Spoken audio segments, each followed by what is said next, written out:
Halo semuanya, calon mahasiswa baru tahun 2020. Kita akan lanjutkan kembali pembahasan soal TPS kuantitatif dan matematika dalam bentuk bahasa Inggris.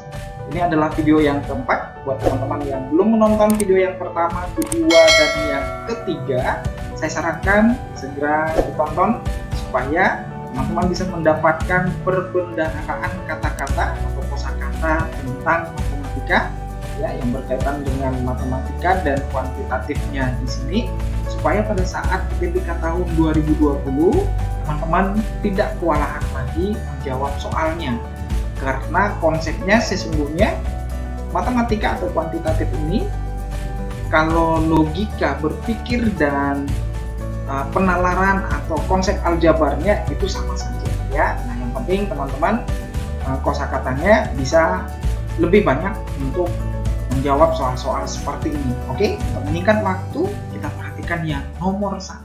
Di sini disebutkan, determine which of the following order pairs represent injective function. Nah, teman-teman, coba kita lihat kembali UTBK tahun 2019. Di sana banyak sekali soal yang ditanyakan tentang fungsi. Baik itu dari grafik fungsi Y sama dengan Fx atau X sama dengan Fy, itu banyak ditanyakan di sana. Demikian juga komposisinya Y sama dengan Fx dan X sama dengan Fy gitu ya, atau komposisi FOG, GOF yang dimaksud di sana. Nah, demikian juga inverse-nya.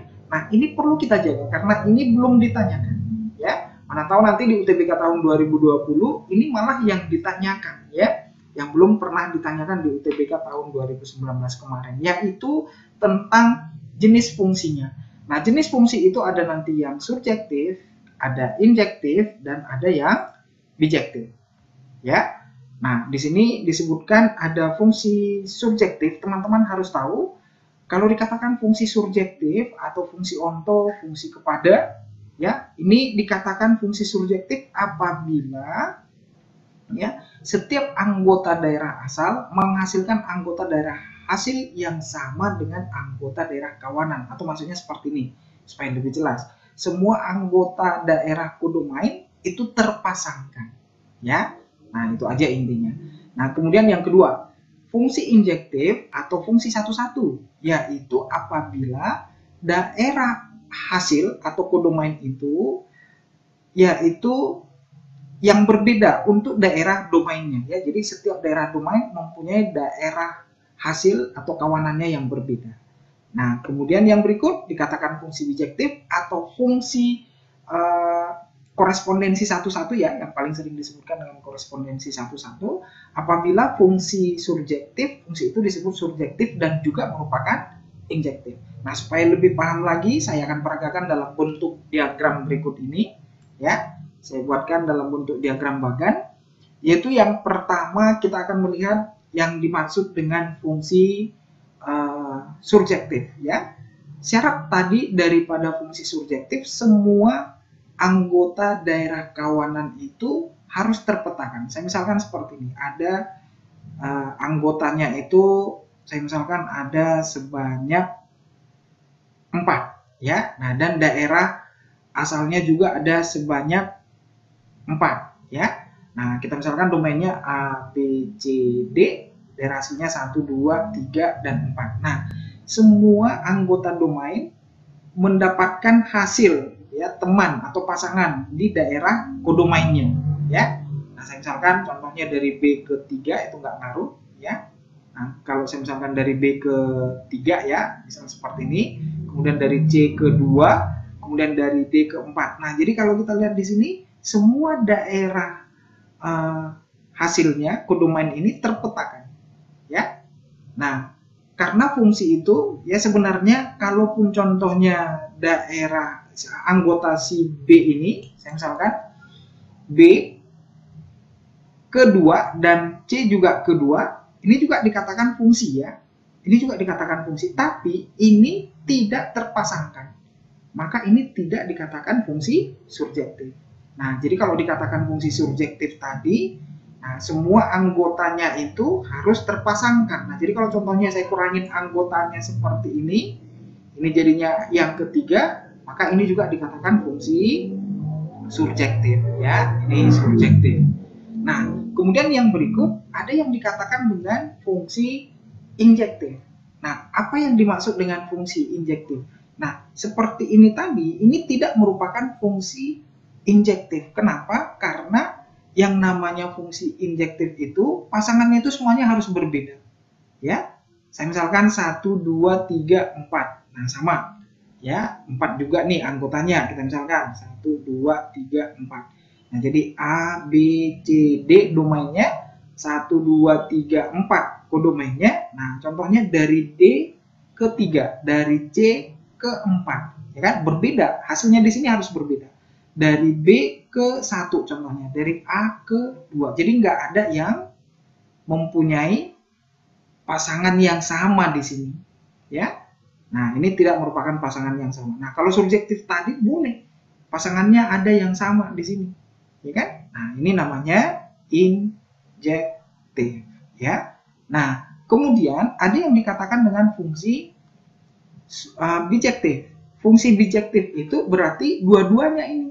Surjektif juga merupakan injektif, ya. Nah, sekarang saya tanya dulu coba. Injektif yang ini tadi apakah ini juga merupakan fungsi surjektif? Jawabnya adalah iya. Ya kan? Nah, karena semuanya anggotanya ini terpasangkan gitu. Nah, tapi kalau contohnya saya misalkan ada di sini yang kelima, nah ini ada anggota yang kelima. Nah, pertanyaan saya lagi, apakah ini masih tetap bisa dikatakan dengan fungsi injektif? Jawabnya bisa, karena anggotanya itu semuanya di kodomain hasil dari pemetaannya berbeda, ya nggak ada yang sama. Nah, itu yang kita perlu perhatikan kalau dikatakan injektif, ya. Nah, kemudian kalau ini nggak bisa lagi dikatakan surjektif. Kenapa? Karena ada anggota kodomainnya yang belum terpasangkan. Nah, kalau di surjektif itu tadi harus semuanya terpasangkan juga anggota kodomainnya seperti ini. Nah, kalau dikatakan bijektif, ya bijektif berarti kesimpulannya semua anggota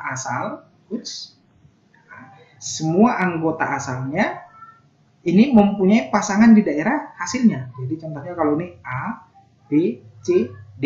1, 2, 3, 4. Nah, jadi kalau saya misalkan ini ke sini, misalin. Dari sini ke 4, kita misalkan. Dari C ke 3, misal. Dari D ke 2. Nah, ini terpasangkan semua. Nah, coba perhatikan. Bijektif ini harus injektif dan surjektif. Apakah ini surjektif? Jawabnya ya, karena semua anggota kodomain terpasangkan. Ya kan? Nah, kemudian injektif. Jawabnya benar, karena semua anggota domain mempunyai pasangan yang berbeda di kodomainnya, ya. Nah, jadi dari bagian ini mungkin teman-teman sudah lebih paham yang mana yang dimaksud dengan fungsi. Pertanyaannya adalah injektif. Nah, berarti fungsi injektif pasangannya itu harus semuanya berbeda. Dan ingat lagi, syarat yang namanya fungsi adalah domainnya nggak boleh juga sama, ya. Domain itu nggak boleh 2 kali, ya kan? Domain itu kalau dalam bentuk titik-titik seperti ini, domainnya itu nggak boleh ada yang sama, ya. Itu juga ada muncul di UTBK tahun 2019 kemarin, ya. Mana yang merupakan fungsi, yang mana yang tidak merupakan fungsi. Nah, coba kita perhatikan pilihan yang pertama. Domainnya dulu kita cek 1, 2, 3, 4 semuanya berbeda, betul. Tapi daerah hasilnya ada yang sama, nggak boleh ada yang sama pada daerah hasilnya kalau dikatakan tadi injektif, ya kan? Nah, ini ternyata hasilnya itu sama, 4, nggak boleh. Nah, berarti coba kita cek lagi yang nomor 2, 1, 2, 3, 4 itu domainnya betul, nggak ada yang sama, syarat fungsi udah dipenuhi, kemudian hasilnya ini 4, 5, 6, 5, 7 berbeda, berarti ini benar, nggak ada yang sama juga di hasilnya, ya. Nah, ini juga kalau kita lihat pilihan yang ketiga, 4, 5, 6, 5. Ini salah nih, nggak boleh ini 3, 5 ini sama. Ya kan? Nah, berarti kalau udah benar 2, ya kan? Kalau kita pakai clue tips yang kemarin, berarti jawabnya ini udah pasti C. D ya, 2 dan 4 ya. Di sini kebetulan 2 dan 4 disebutkan di sini ya. Nah, 4 ini benar karena domainnya itu berbeda sudah, betul, kodomainnya juga berbeda. Maka jawabnya adalah yang D. Oke? Mudah-mudahan dipahami ya. Nanti tinggal diulang-ulang aja supaya topik tentang fungsi perfect. Semuanya sudah kita tuntaskan. Ini topik yang terakhir, topik yang terakhir pada fungsi. Kita lanjut lagi yang nomor 2. Ya, nomor 2 ini tentang fungsi kuadrat. Ya, fungsi kuadrat. A quadratic function has a graph as so below. Thus, the quadratic function is. Nah, pertanyaannya apa yang merupakan grafik fungsinya? Nah, kalau kita pakai cara tips yang saya sebutkan di video kita yang sebelumnya, ya, dengan cara tips ini bisa dengan cara barbar ya. Dengan cara barbar itu istilahnya masukin aja titiknya semuanya ini ke jawaban yang ada. Ya, itu cara yang pertama kalau teman-teman lupa rumus. Ya kan? Nah, kemudian ingat bahwa titik potong sumbu Y X-nya 0. Mana yang C-nya 4? Nah, C-nya yang 4 itu jawabannya kalau enggak A, B, C. Ini udah pasti salah karena C-nya negatif 4. C itu adalah titik potong terhadap sumbu Y. Nah, kemudian nanti tinggal dimasukkan semuanya titiknya ini kan. Ini titiknya 2,0. Apakah kalau X-nya 2 kita isi ke sini, hasilnya nanti 0, ya kan? Nah, coba kita masukin ke sini. Kalau kita ganti X-nya 2 pangkat 2, hasilnya adalah 4. 4 dibagi 1/4, 0,25 adalah 1/4. 0,25 ini diwakili dengan angka 1/4 aja. Nah, jadi 1/4 dikali 4, 1. Ditambah 2,5 dikali X-nya tadi 2. Ya kan? Nah, berarti hasilnya adalah 2,5 dikali 2, 5. Ya. 5 ditambah 1 ditambah 4, bener nggak? Salah ya, berarti pilihan A salah, ya kan? Nah, kemudian kita isi lagi di sini, pilihan yang B, jawabnya benar atau salah.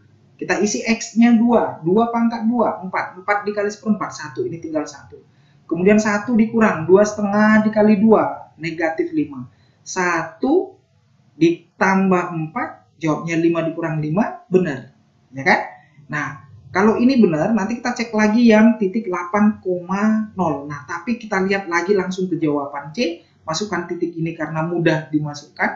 Ya kan? Kita masukin lagi dulu ke pilihan C-nya. Nah, ini C-nya ini negatif 1 jadinya ya. Ini negatif 5. Ini 4 salah ternyata. Maka, kalau saya kita cek lagi titik ini, sudah ketahuan jawabnya adalah yang B. Nah, itu cara barbar ya. Nah, kalau cara yang kedua dengan menggunakan trik carcepnya ya. Ini sebenarnya bukan carcep ya, tapi saya sebutkan trik karena tetap kalau dikerjakan lebih panjang juga, cuman lebih ringkas dibandingkan dengan rumus umum. Nah, jadi kalau triknya di sini, rumus fungsi kuadrat kalau diketahui titik potong terhadap sumbu X, jawabnya adalah A dikali X dikurang X1, kemudian dikali X dikurang X2, ya kan? Nah, tinggal kita masukkan ke sini, Y-nya sebesar 4, ini titiknya adalah 0,4, ya kan? A dikali X-nya, 0 dikurang X1-nya.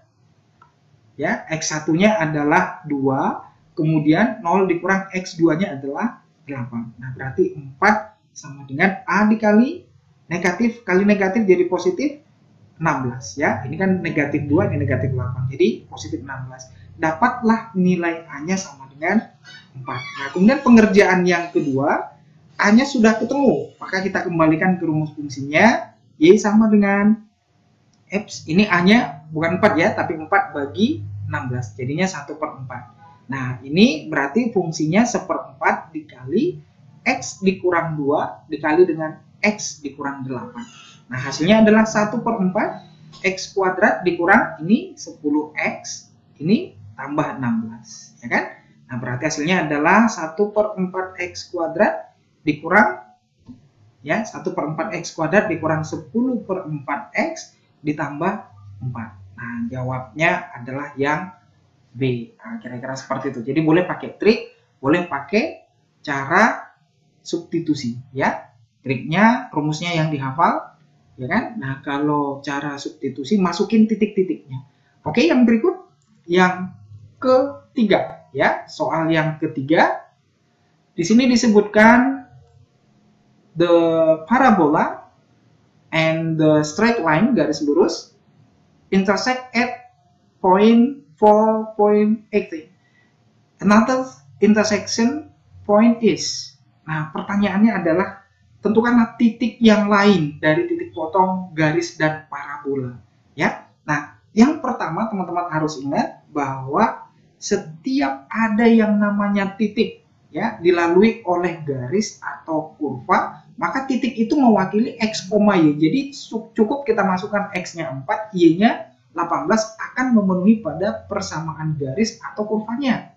Nah, sekarang kalau kita lihat ada parabola seperti ini dan ada garis katanya berpotongan di titik A dan titik B, misalkan ini titik A, pertanyaannya adalah titik B, ya kan?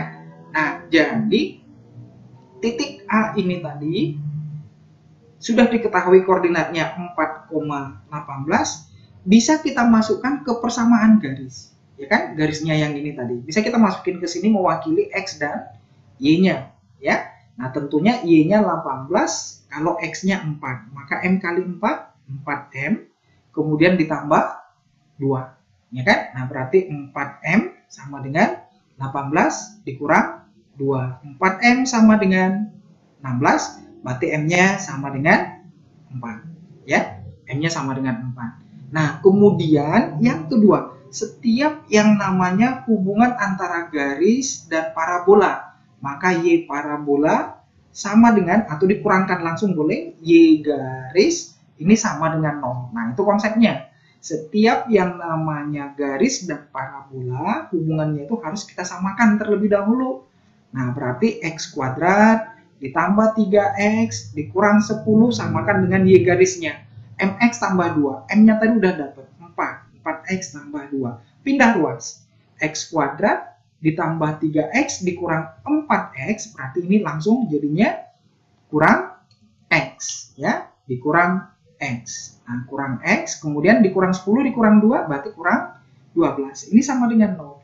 Nah, ini kita faktorkan, X dikurang 4 sama X tambah 3, sama dengan 0. Nah, berarti X-nya sama dengan 4, atau X-nya sama dengan minus 3. Tadi sudah diketahui X-nya sama dengan 4, yaitu titik A, yang ini. Nah, yang ditanya titik yang lain, X-nya sama dengan minus 3. Nah, untuk nyari Y-nya itu boleh kita masukkan ke garis. Ya, boleh ke garis atau ke parabola, terserah. Ya, kalau ke garis, Y sama dengan MX. M-nya tadi 4. 4 dikali X. X-nya minus 3. Ya kan? Kemudian ditambah 2, berarti hasilnya minus 12 ditambah 2, hasilnya adalah minus 10. Nah, berarti titik B yang lain itu adalah negatif 3, negatif 10. Pilihannya adalah yang C. Oke, kita lanjut lagi dengan yang nomor 4. Di sini udah disebutkan gambarnya. In the figure above, RFQM is a square and ABCD is rectangle. Dan sudut FEG adalah 50. Nah, ini langsung kita isikan aja. Besar sudutnya sudah diketahui. Di sini sudut FEG-nya 50. Ya, kemudian sifat sudut yang bertolak belakang juga akan sama. Kemudian kalau kita perhatikan segitiga RAE siku-siku, maka di sini besar sudutnya adalah 40 ya. Nah, berarti jumlahnya kan harus 180, maka di sini 40. Nah, kemudian ada persegi lagi, yaitu MRFK. Nah, tentunya sudutnya itu di siku-sikunya 90 semua. Ini juga 90 ya, ini juga 90 ini. Nah, kemudian yang berikut, kalau kita perhatikan sudut ini 40, 90, supaya 180 ini semuanya, yang di dalam dan yang di luar sama ya, maka di sini besar sudutnya menjadi berapa? 50 lagi ya. Nah, itu besar sudutnya 50 lagi. Nah, jadi kalau saya keluarkan segitiga yang kecil ini, saya perbesar di sini. Nah, di sini tadi sudutnya R, ya kan? Nah, kemudian di sini D, kemudian di sini F. Oke? Nah, di sini berarti sudutnya tadi berapa? Ini 40 tambah 90 tambah R ini harus 180. Sudut lurus ya. Nah, berarti di sini kembali sudutnya 50 derajat. Ya kan? Nah, kemudian ini siku-siku. Nah, yang ditanya di sini sudut luar Y. Nah, ada cara cepatnya ya. Nah, Y itu adalah langsung 50 tambah 90. Berarti hasilnya adalah 180. 40 derajat ya. Nah, ingat sudut luar. Nah, jadi kalau ada pada sebuah segitiga contohnya seperti ini ya, sudut luarnya di mana aja. Ini contohnya X, ini Y, maka di sini Z ya. Besar sudut Z itu yang ini, sudut yang di luar ya. Perpanjangan salah satu garisnya Z itu adalah X ditambah Y ya. Demikian juga ini Y itu adalah sudut luar yang di sini ya. Nah, berarti ini tambah yang ini. Oke. Nah, lanjut yang nomor 5. Kita lanjut yang nomor 5. Diketahui jika V sama dengan dalam bentuk persamaan ini dan diketahui PTS-nya ya, yang ditanya R. Nah, ini sebenarnya tinggal kita masukkan saja nilai-nilainya. V-nya itu tadi adalah 128 sama dengan P, kemudian dikali P-nya udah diketahui 8, kemudian dikali dengan R pangkat 4, kita isi ya. Kemudian dibagi dengan 8 dikali T. T-nya itu adalah 4, kemudian dikali lagi dengan S. 0,5 saya ubah menjadi setengah. Ya, kemudian pakai sistem coret. Kita pakai sistem coret di sini. Nilai daripada angka 8 itu nanti kan bisa kita coret, kita buang langsung ya. 8, 4 dengan setengah ini tinggal 2. Ya. Nah, kemudian sistem pengerjaan pada aljabar bentuk yang seperti ini tinggal kita kali silang. Ya. 128 dikali 2 ini sama dengan Pi dikali R pangkat 4. Nah, 128 kali 2 itu adalah 256. Nah, ingat 256 itu berapa pangkat 4? 4 pangkat 4. 4 kali 4 kali 4 kali 4 kali 4 ya. 16 kali 16. 256. Nah, ini sama dengan Pi R pangkat 4. Ya kan? Nah, kemudian di sini kita mau mencari R. R pangkat 4 saya buat dulu seperti ini. Tentunya dibagi dengan Pi. Ya kan? 4 pangkat 4 dibagi dengan Pi. Nah, untuk mendapatkan nilai R-nya, tentunya R pangkat 4 ini tadi kita pangkatin lagi dengan 1/4. Gitu ya. Kenapa dipangkatin 1/4? Karena nanti pangkatnya jadi dikali. 4 dikali 1/4 kan jadinya 1. Ya. Nah, demikian juga 4 pangkat 4 per Pi ini tadi kita pangkatin lagi dengan 1/4. Nah, berarti ini tinggal R aja karena dikalikan 4 dikali 1/4. Hasilnya adalah 4 pangkat 4 pangkat 1/4, konsep pecahan ya, bagi ya. Kemudian Pi-nya juga pangkat 1/4. Nah, ini coret pangkatnya tadi 4 pangkat 1 jadinya tinggal 4 aja dibagi Pi pangkat 1/4. Nah, penulisan lain itu berarti sama aja dengan 4 per akar pangkat 4 dari Pi. Ya, itulah nilai R-nya. Oke, pilihannya adalah 4 per akar pangkat 4 dari Pi. Sama aja dengan yang C. Ya, nah ini kan sama aja kalau contohnya 4-nya kita keluarkan. Ini 1 pangkat berapapun sama aja. Kemudian dibagi dengan Pi, kemudian akar pangkat 4. Penulisannya seperti ini. Ya, sama aja ya. 4-nya itu bisa dibuat di luar. Oke, nah pilihannya adalah yang C. Kemudian yang berikut kita lihat yang nomor 6. Di sini diketahui bahwa bentuk akarnya di sini Y sama dengan akar X, akar seterusnya seperti ini. Ini kita buat dalam bentuk berpangkat, ya. Nah, berarti X pangkat 3, yang pertama ini X pangkat setengah, ya. Ini kan X-nya pembungkusnya cuman yang ini berarti X pangkat setengah. Kemudian dikali dengan yang kedua, X yang kedua pembungkusnya 1/3, kemudian yang berikut dibungkus lagi dengan setengah.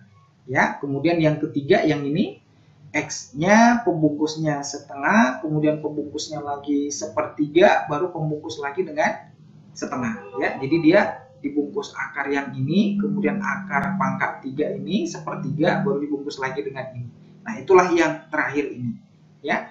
Nah, kemudian ingat kalau dia ada bentuk pangkat berpangkat lagi, pangkatnya kita total dengan dikalikan saja. Jadi X pangkat setengah dikali X pangkat ini kita kalikan 1/3 dengan 1/2, 1/6. Kemudian dikalikan dengan X pangkat ini kita kalikan setengah kali 1/3 dikali 1/2. Berarti 2 kali 3 kali 2.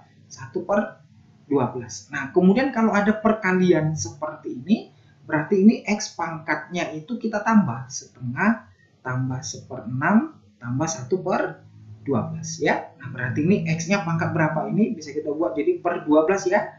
Kalau ini kita samakan penyebutnya ke per 12, ini dikali 6 supaya 12. Kali 6 di atas, kali 6 di bawah. Ini kali 2 supaya per 12. 2 kali 1. Kemudian tambah 1. Ya kan? Nah, berarti ini adalah X pangkat 9/12. Nah, berarti Y-nya tadi adalah X pangkat, kita kecilin 3/4. Nah, kemudian di sini X, Y sama dengan X pangkat 3/4. Saya mau hilangkan pangkatnya per 4. Dipangkatin dengan 4. Kiri dan kanan kita pangkatin dengan 4. Maka Y pangkat 4 sama dengan X pangkat. Ini kita kalikan, nanti dicoret ya. Nah, berarti X pangkat 3. Nah, kemudian dari sini kalau kita lihat di jawabannya belum ketemu Y pangkat 4 sama dengan X pangkat 3. Nah, berarti ini yang lainnya itu adalah kelipatannya. Kalau kita kali 2, berarti Y pangkat 8 sama dengan X pangkat 6. Ada nggak jawabannya? Y pangkat 8 sama dengan X pangkat 6. Nah, ternyata tidak ada. Kalau tidak ada, berarti kalau kita kali 3 lagi kelipatannya yang lain. Y pangkat 12 sama dengan X pangkat 9. Ada di pilihan. Nah, ini kebetulan yang ada jawabannya. Berarti pilihannya adalah yang B. Oke? Itu yang nomor 6. Kita lanjut dengan yang nomor 7. Nah, X and Y are integer, bilangan bulat, yang terletak di antara 3 sampai 11. What is the least possible value of? Berapakah nilai yang paling kecil yang mungkin dari bentuk pecahan berikut ini? Nah, kalau kita perhatikan bilangan ini, pada garis bilangan ini, angka yang paling kecil itu adalah 3, 4, sampai seterusnya, terakhir 10, 11, gitu ya. Yang terakhir 11. Sudah? Nah, bilangan ini akan muncul paling besar atau paling kecilnya itu kalau angka ini yang kita masukkan atau yang di sini, bukan yang di tengah-tengah ya. Logikanya kan seperti itu ya. Nah, sekarang coba kalau kita bandingkan dengan angka yang paling kiri. Ya. Nah, berarti kita ganti X-nya 3, Y-nya 4. Atau sebaliknya, X-nya 4, Y-nya 3. Nggak masalah. Berarti 3 tambah 4 per 3 kali 4.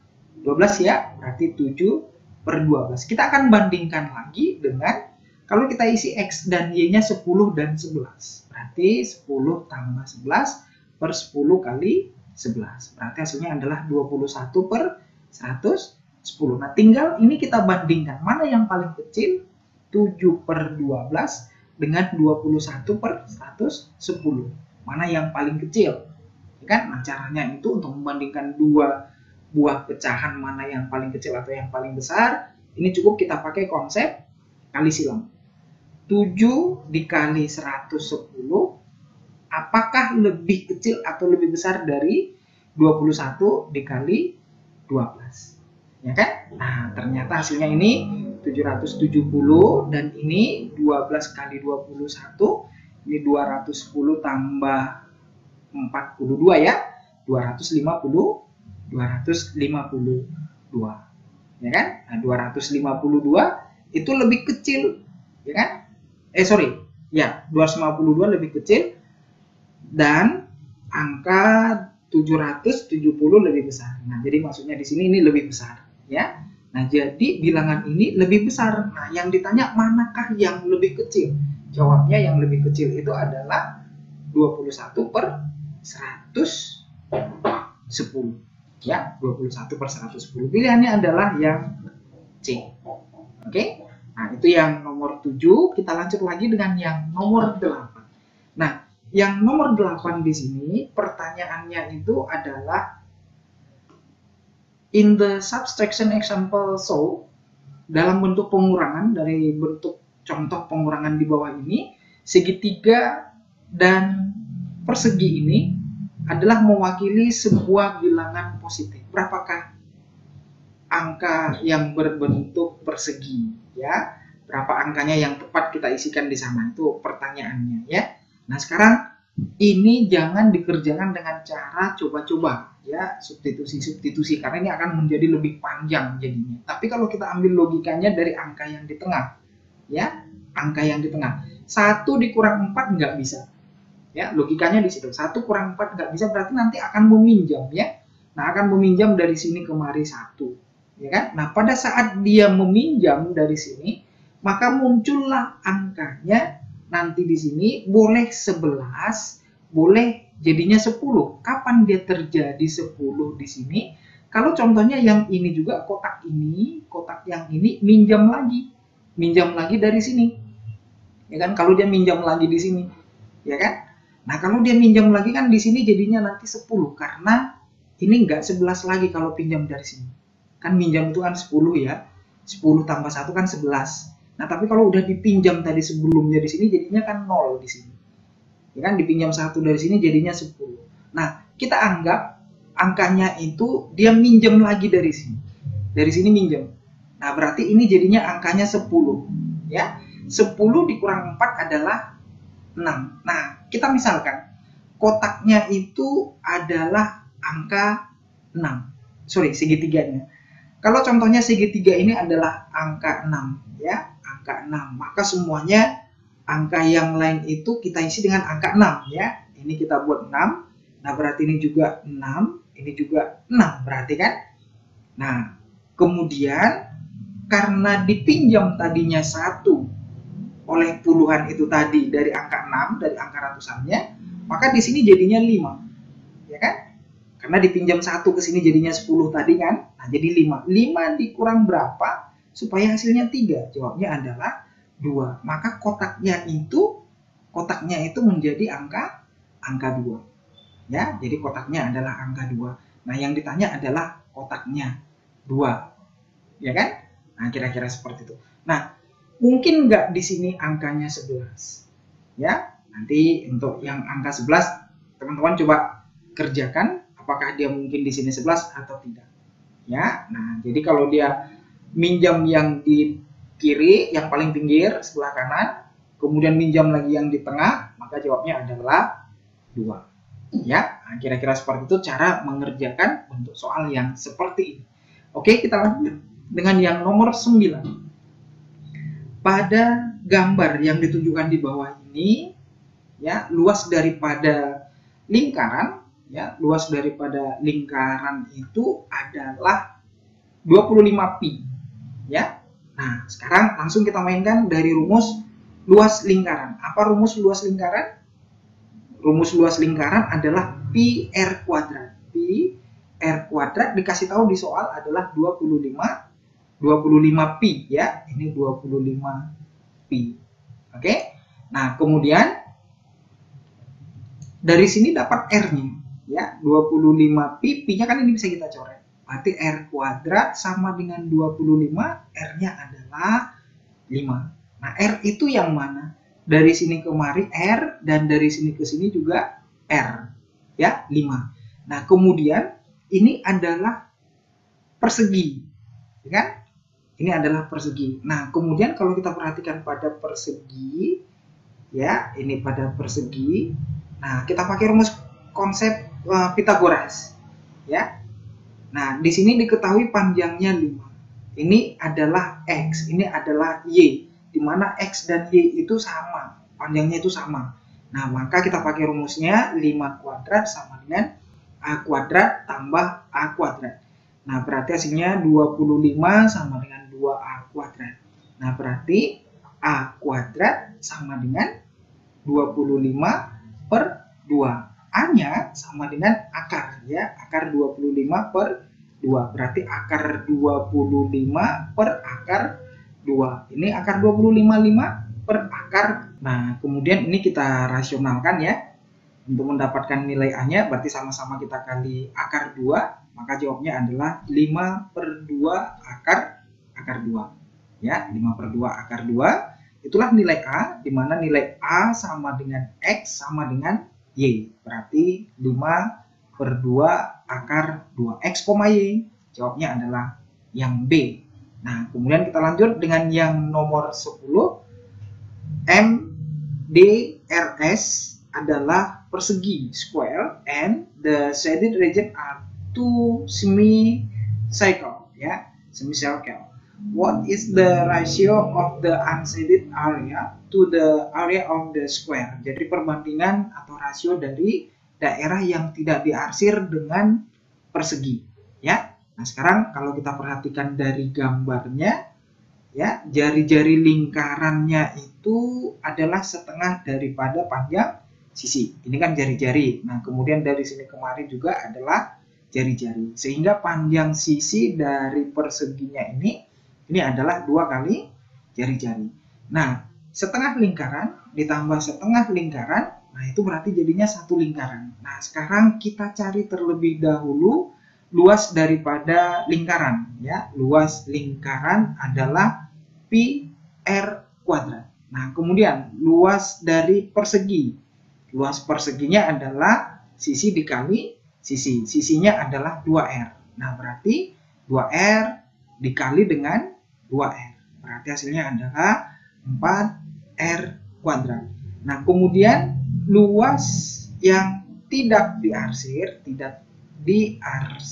itu ini adalah luas persegi dikurang dari luas lingkaran, ya kan? Nah, berarti hasilnya sama dengan 4R kuadrat luas perseginya dikurang dengan pi r kuadrat. Nah, berarti hasilnya kalau R-nya kita keluarkan, ini tinggal 4 dikurang pi.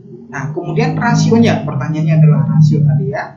Rasio daripada daerah yang tidak diarsir, ini R kuadrat, ya, dikeluarkan R kuadrat tadi, berarti R kuadrat kemudian dibagi dengan luas persegi 4R kuadrat. Nah, kemudian R kuadrat ini bisa dicoret, hasilnya menjadi 4 dikurang pi per 4, ya. 4 dikurang pi per 4, jawabnya adalah yang B.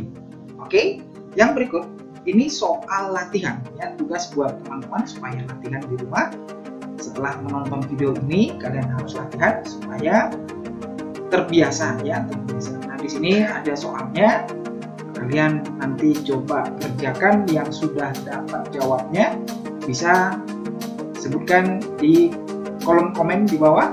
Nanti akan kita jawabkan, pilihannya kita sebutkan apa yang menjadi pilihannya, dan mungkin keterangan tertulis yang bisa saya tuliskan nanti akan saya bantu. Oke. Ini pertemuan kita yang keempat, ya, pertemuan yang keempat, pertemuan yang berikutnya yang kelima dan seterusnya. Dan kita akan continue kita buat sampai selama 1 bulan ini. Jangan lupa like, subscribe, dan komen di bawah. Subscribe tidak berbayar, gratis, ya. Teman-teman bisa dapat notifikasinya. Doa saya selalu buat kalian supaya semua yang menonton video saya mendapatkan pencerahan dan lulus UTBK tahun 2020. Oke, salam calon mahasiswa Bapak.